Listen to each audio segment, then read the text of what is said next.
Hey, what's up everyone? Welcome back. Let's talk about what's changed, what it means for gameplay, and how it's shaping the experience for both longtime players and those who might just be checking the game out again.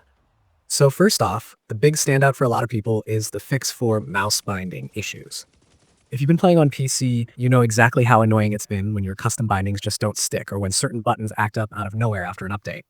This fix finally stabilizes that whole system. You can now set up your keybinds, tweak them however you like, and actually trust that they'll stay that way between sessions. It might sound small, but anyone who's spent time fine-tuning their setup knows how big that is. It means your muscle memory is finally safe again. And for competitive players, that alone changes the vibe of every match. Then there's the correction to rank icons not displaying properly.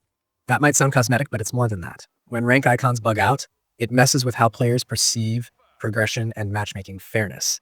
After this patch, those icons update properly both in the lobby and post-match screens, which gives a more accurate snapshot of your climb. It's not just about bragging rights, it's about transparency.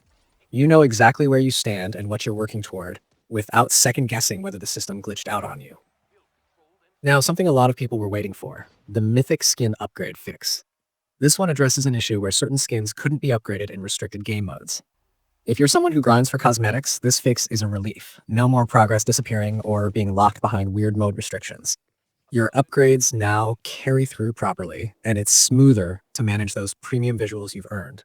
For anyone who's been grinding events or seasonal challenges, this patch finally respects the effort you've been putting in. Matchmaking also got some love. Region errors have been cleaned up, which is huge for players who were being dropped into the wrong servers or getting weird latency spikes because the system was connecting them to regions miles away. With this update, you should see more consistent ping, fewer matchmaking fails, and a general boost in reliability.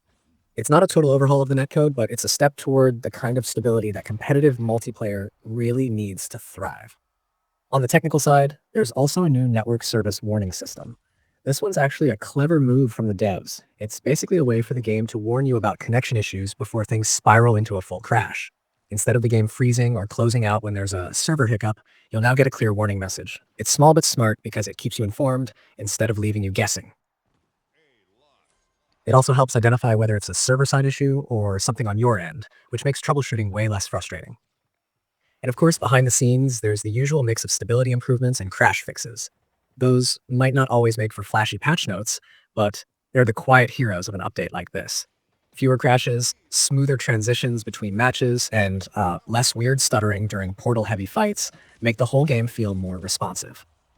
It's one of those updates where the dev team is clearly focusing on tightening the bolts rather than adding flashy new features. It shows they're listening to feedback and trying to make the experience more reliable before pushing any new content out. What stands out about this patch is how it's focused on respect for the player's time and setup. Fixing bindings, cleaning up ranks, and addressing matchmaking regions all directly impact how consistently you can play without frustration. There's a subtle confidence in this kind of update.